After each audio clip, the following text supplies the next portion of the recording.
บายดีทุกคนนะวันนี้ตอนแรกออกมา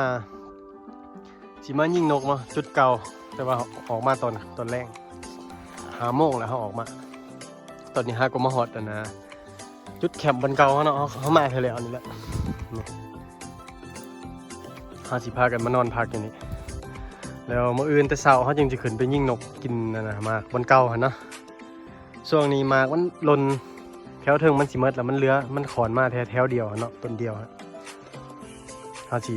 เป่ายิงอยู่ต้นหมากกันเลยมื้ออื่นนี่อ่ะเป็นจังได๋ก็ติดตามกันไปยาวๆผู้หนึงเรามาก่อนเนาะตอนแรกไปพกได้หอก3 ตัวว่าสิเฮ็ดลาบกินพอแต่มาฮอดเนาะ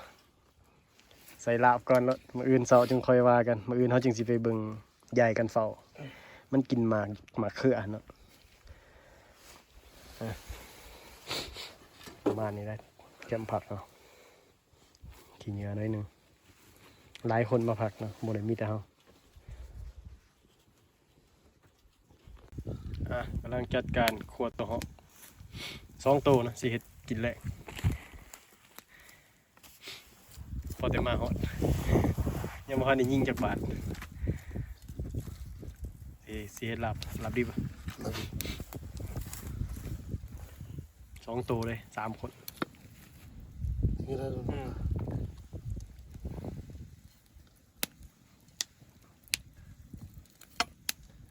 ตัวนี้สิเป็นภาพขาวดำนะ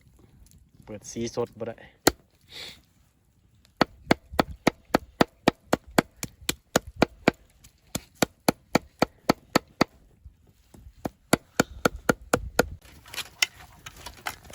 บ่น้ำพรหวดหน่อยหนึงวะลาบดิบเลยโอเคครับ ดิบไปพ่นแดงๆนึงแม่เสือ คนเลยนึง ว่าแถวบ่เคยกินดิบปานนี้จักเทื่อละตัวเหาะ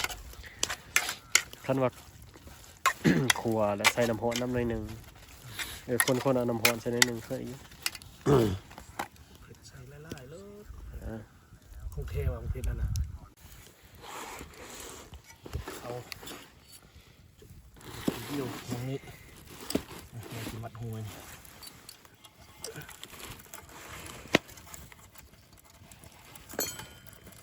เรียบร้อยแล้วลาบเหาะกับแกง นี่ซุปอันนี้ดิบ มีตัวสุกแดดตัวดิบแดดเอาแบบมาเอาลงมือกินนกอันไหนหนองว่านู่นกิน2 ตัวกินเลยตัวนึงความพัน ไอ้กระจายนี่ก็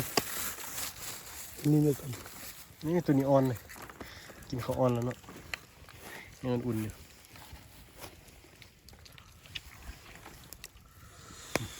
สิบตัวดิบ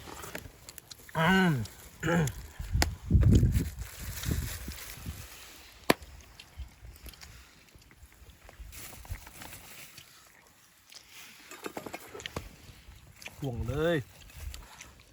บ่หูซึกบ่มีเนื้อหอกเลยอ่อนไปเลยปักมุนพอดคิดว่ามันสิหยาบ ห้องหอยเนาะห้องอ่อน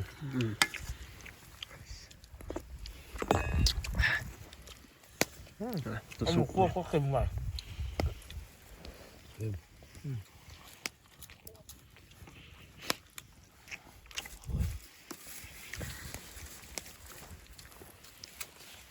ตาเรากินโยกันมาช่วย กินหมู กินหมู มื้อพักเพี้ยอ่ะ เวลาพักนะ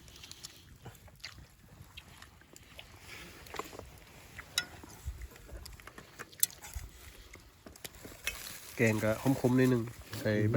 บคมเพีย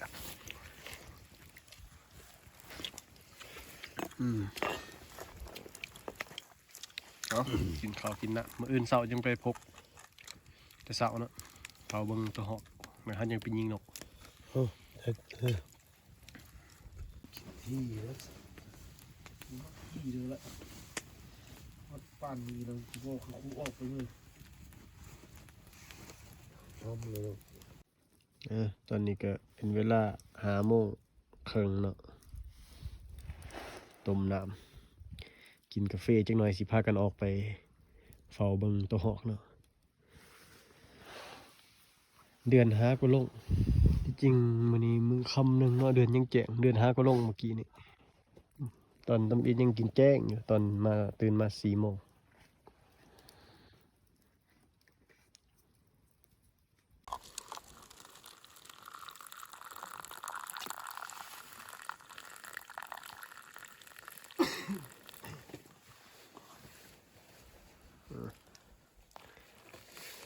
ไปละโอเคเปิดเอาใหม่กาแฟสดๆหนาวโพดมื้อนี้8 องศาคือเก่าบาง 2-3 มื้อก่อนลงฮอด3 องศา 2 องศาเนาะ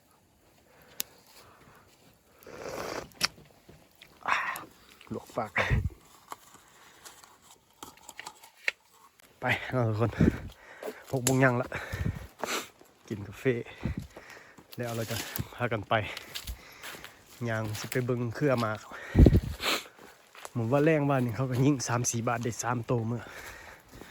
เห็ดลาบกินมาขึ้นนี่ตอนเช้าไปล่องเฝ้าเบิ่งว่าสิเป็นแนวใด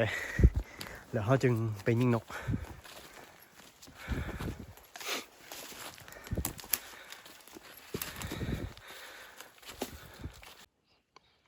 มาหอดแถวเครือหมากแล้วทุกคนกำลังสิแจงเนาะฝ่ายกำลังเริ่มแจงออกแกงออกแล้วมีดัดถาเบิ่งตัวออกเนาะก็บ่มั่นใจว่าสิได้ยิงบ่เครือนี่มันค่อนข้างต่ำเนาะทึบๆเนี่ยบ่ฮู้ว่าสิทันยิงมันบ่เด้อเป็นจังไดก็เบิ่งไปพร้อมๆกันแหละ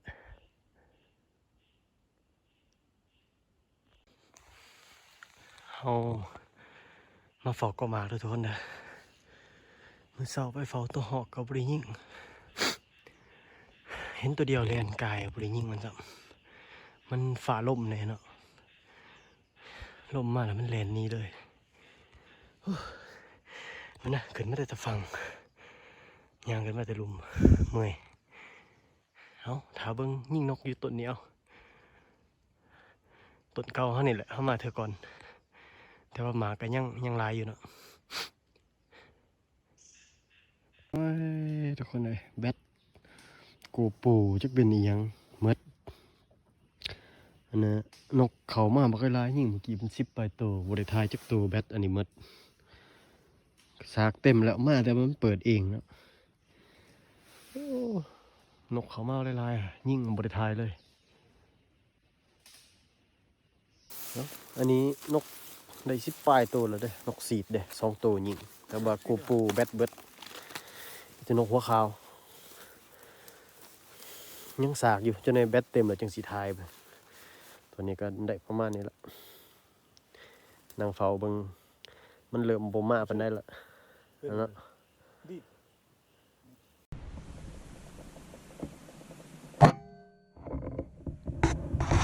โอ้ถือหัวมันตกละบ่ตายไปเอาเด้อ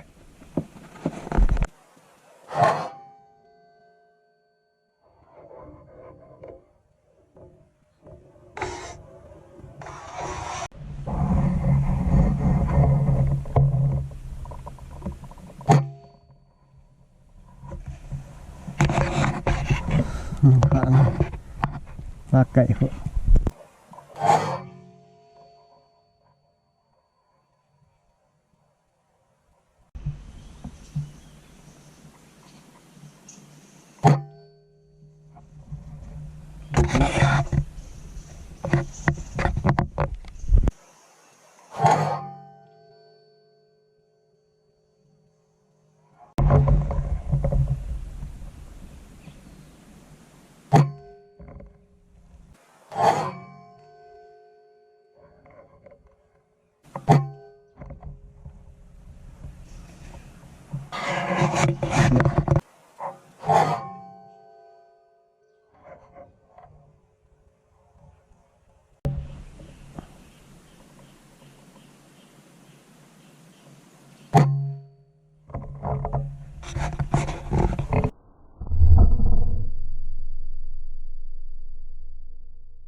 1 2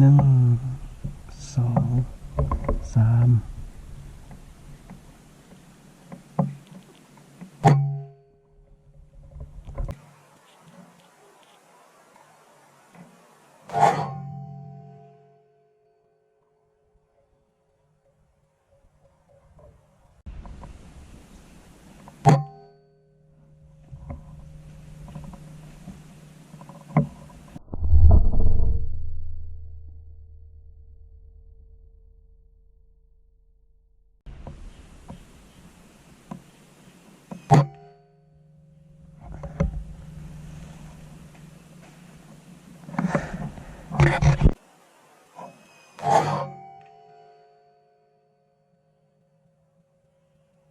โอ้หลงผลึก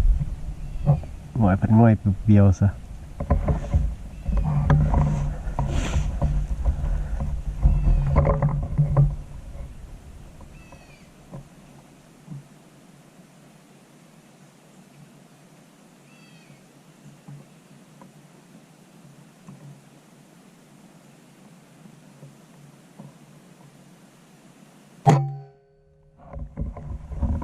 โอ้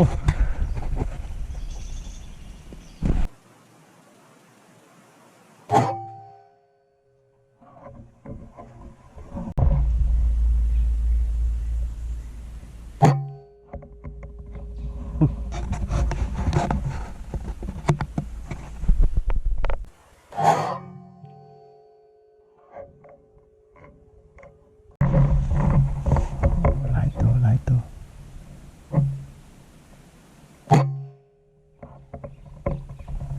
ปิดหัวเลย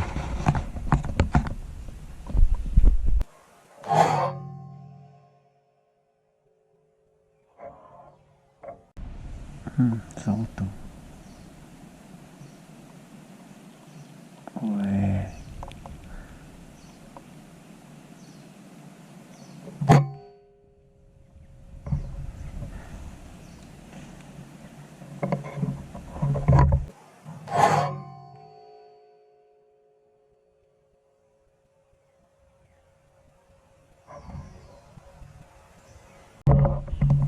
อีกตัวหนึ่ง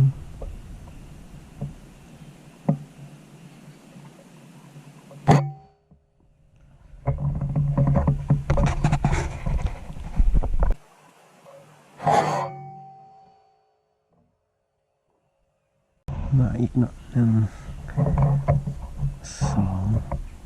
2ปินมาเนี่ย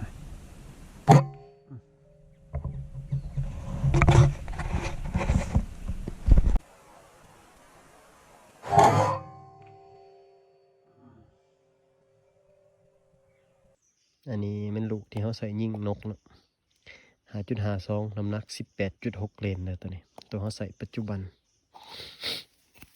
ยังใส่อันเก่าเลยเนาะตัวนี้กับ150,000มี300ลูกมีขนาดเดียวนะแบบเดียวนี่แหละสนใจก็สั่งได้เนาะเดี๋ยวสิเป็นเบอร์ WhatsApp ไหมฮะ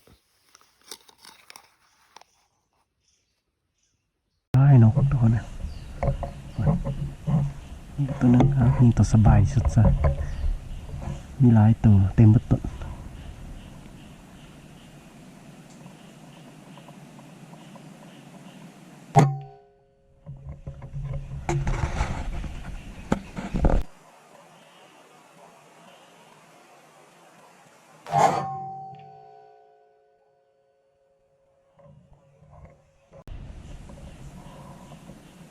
นี่อยากรู้อะไรนึงยิงอยาก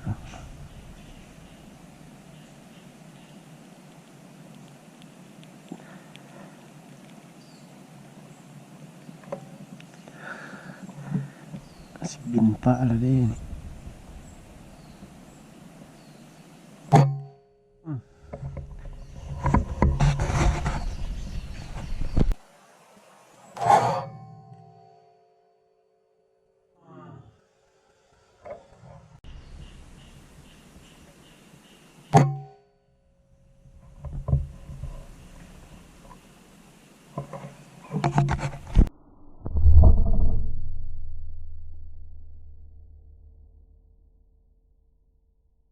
นนี้มันหมากตัวนกกินตัวเฝ้าอันเด้ออันนี้งามันตกลงมาเนาะมันจะเป็นประมาณนี้ผมผูซื้อกันจะเขาเอิ้นหมากยังแหละมีแต่หมากเนาะใบบุ้มีเก็บนกตัวอื่นเก็บไปแล้วเนาะเขาจะเก็บแล้วตัวนี้ตัวเขายิงหัวเนาะมันอยู่แต่คอออกมาตัวมันบัง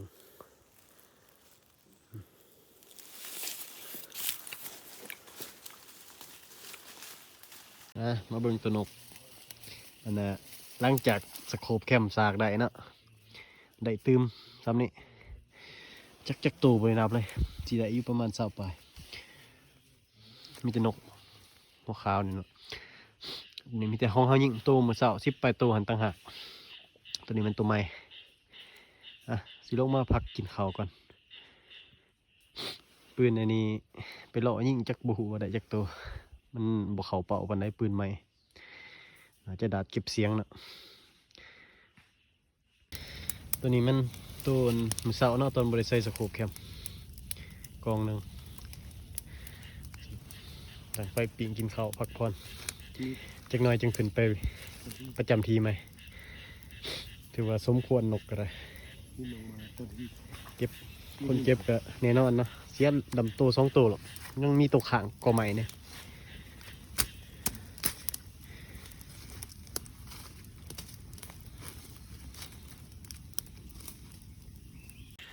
กดสอบเบิ้งคมมันปกอันนั้นเนี่ยปกเลือดเนี่ยมันจะแบบ มันเบิ้งเห็นบ่ได้เนาะเลยเบิ้งน้ำมันสุดยอดมีแต่ตัวตุ้ยนี่เอามากองใส่น้ำกันเบิดละ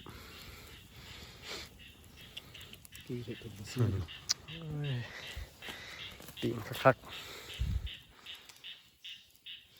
ต้นมาให้เถิงทางนี้บ่อยากเห็น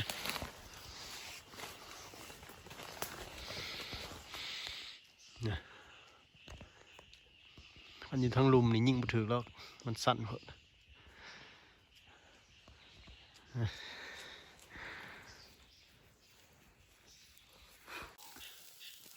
ปีนกินประมาณนี้เนาะฝ่าวกินฝ่าวไปยิงต่อมีเวลาแต่งกินดนสิได้มาไกลๆแบบนี้เนาะแล้วก็มีนกลายเนี่ยนี่จักตัว3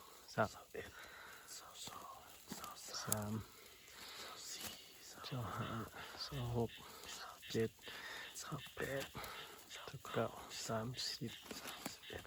32 33 35 41โอเค41ตัวยังขางอยู่กลมไหมอยู่นี่ก็2 4 6อยู่นี่6ตัวเป็น47เนาะยังขางเลยเรายังสิยิงต่ออยู่มาปั่นข้าวสวยจะงงละ11 โมงไปเกี่ยวกินตอนเช้ากินแต่4 โมงโอ้ยนอนบ่หลับหลายก็ปลุกกูมันเย็นเด้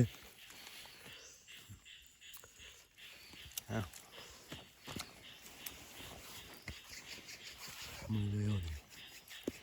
อุ้ยฟังว่าสิโบเหลือง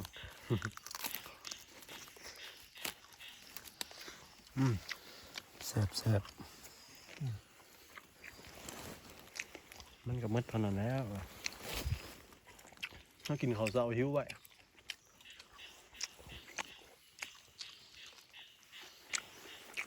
ขอวางครับ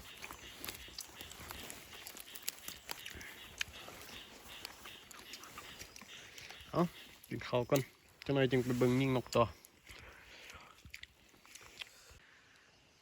เห็นปะ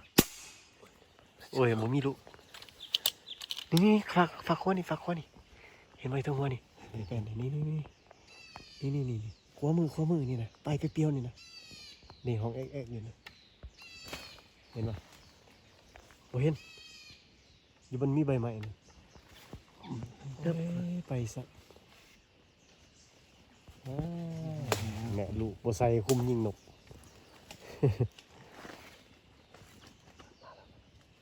ห็นตกละบ้า อย่าเลย ตกแล้ว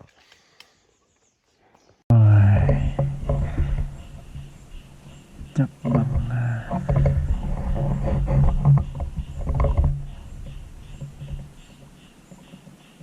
ลองวัดดวงบ้าง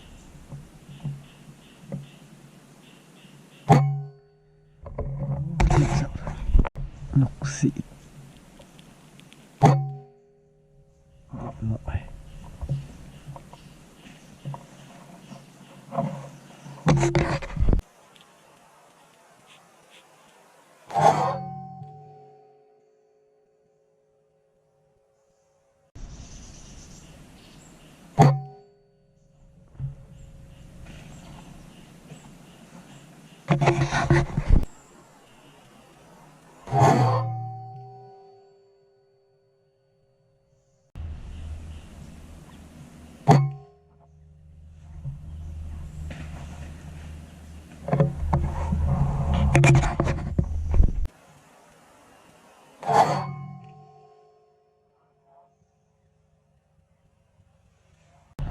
นกสีดแต่ว่าบังมาก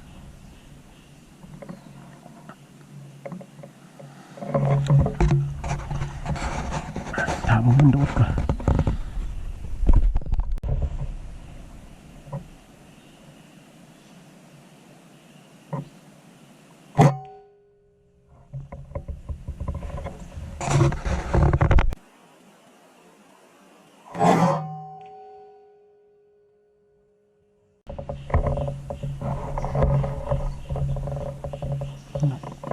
เจ็บ2 ตัว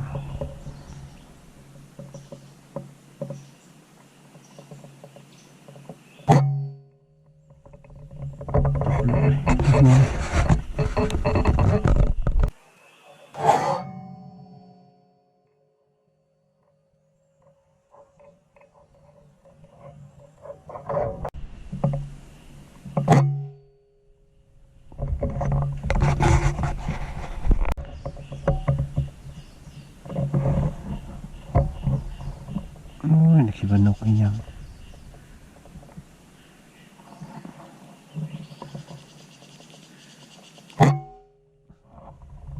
หัวเลยซะตัวนี้บังตัวนี้เห็นตะเคาะให้บินสับเนาะบ่อยากเป็นได้ไว้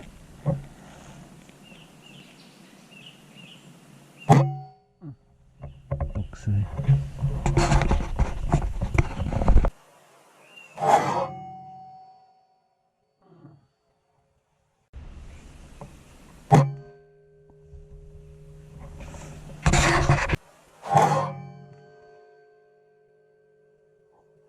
1 2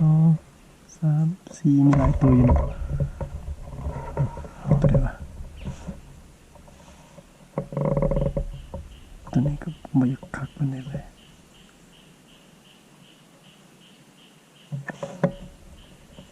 ลองกัน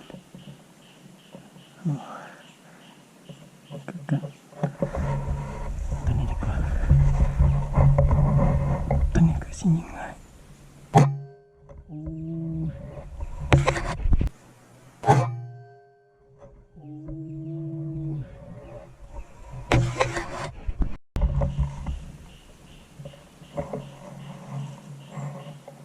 ตัวนี้นกสิอ้าวค่ะ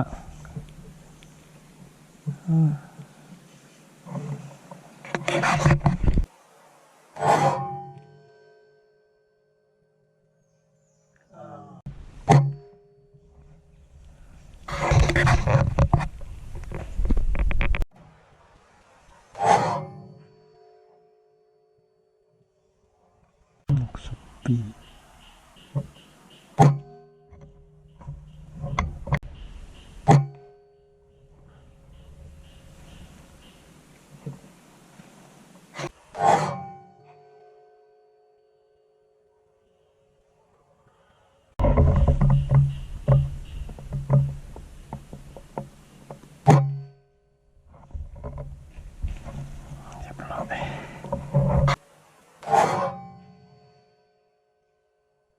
ตัวอยู่นี่ซะ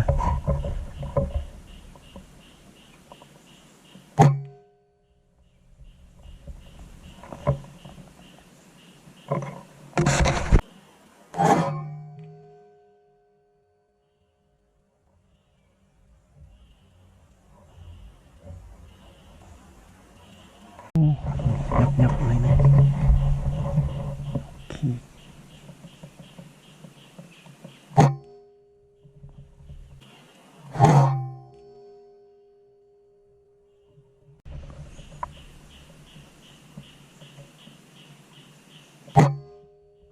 ถึงหัวมันแล้ว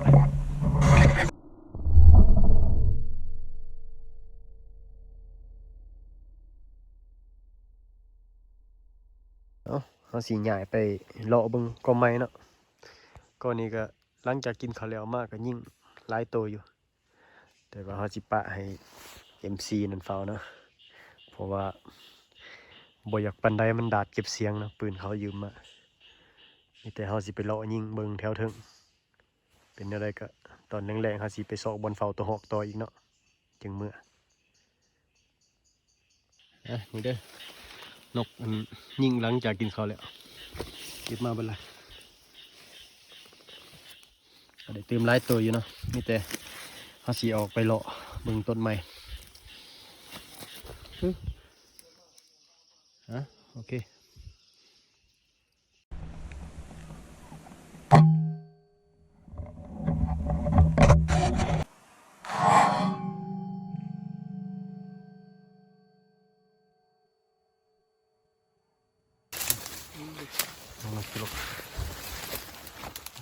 โอเคเรียบร้อยแล้ว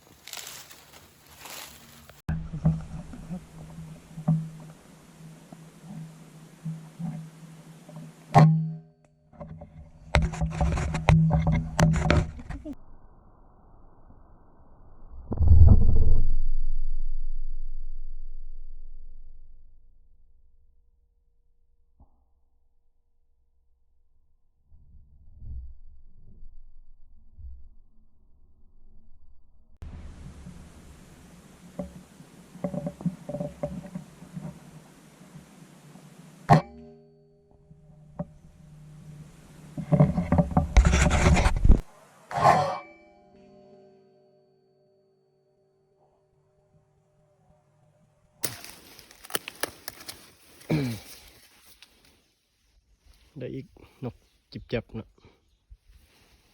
เฮ้ยนะนกกรงลุมไปละ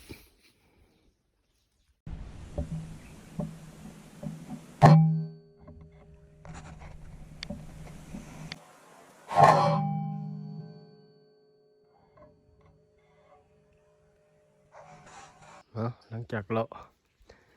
ยิงนกมันคำแล้วมันก็ไปอยากมีแล้วเนาะเอาสิมาเฝ้าเครือหมากอันนะหมากเครือแป้นเนาะหมากแป้นไม่เห็นหรอกอยู่ในซุ้มนี่เนาะซุ้มข้างหน้านี่แหละแล้วก็มีซุ้มหนึ่งอยู่ลุมนี่แล้วก็ซุ้มหนึ่งอยู่ฝั่งซ้ายนี่เนาะนั่งดักแถวนี่แล้วเนาะเครือมันยาวไปเลยเขาบอกว่าสีโศกบ่คันโศกกับสีดิยิ่งมือเสาก็มาแล้วเนาะมือเสานี่เห็นตัวเดียวบ่ทันมันน่ะนะฟ้าลมเนี่ยมันแห่มันแลนเลยเอาเป็นอะไรก็ติดตามมองกันไหมตอนแรกนี่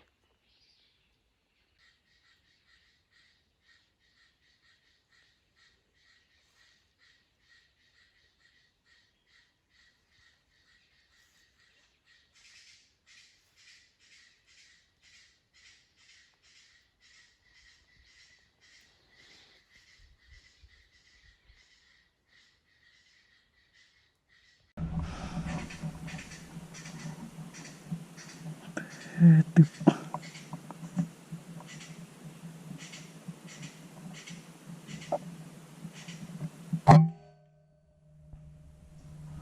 ใส่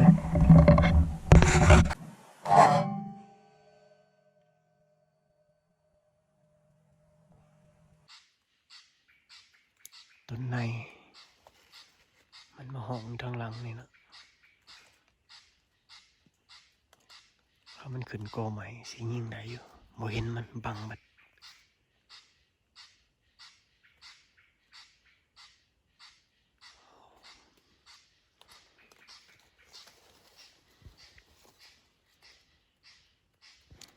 มืดแล้วหอกยังบ่มาจากตัว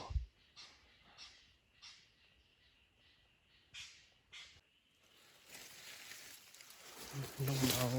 ตัวกันในเฮายิง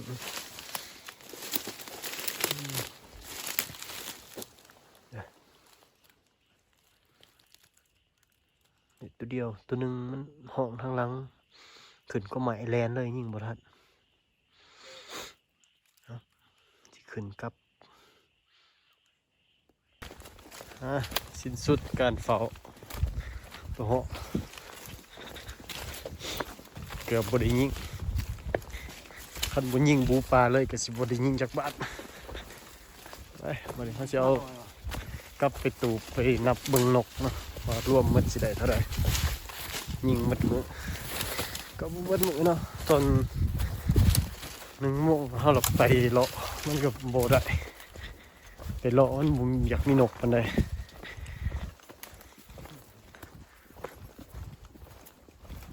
โอเคก็มาสรุปแต้มคร่าวๆเนาะบ่อยากถ่ายลงหลายเนาะได้อยู่ประมาณ60ปลายโตได้ตัวนกแล้วก็ตัวในเฮาได้ตัวหนึงอันถือกับเล็กหอกได้ผู้ไปเฝ้าแยกกันไปเนาะตัวเลื่อมขึ้นนี่ได้หลายอยู่หรอกให้เบิ่งประมาณนี้แหละ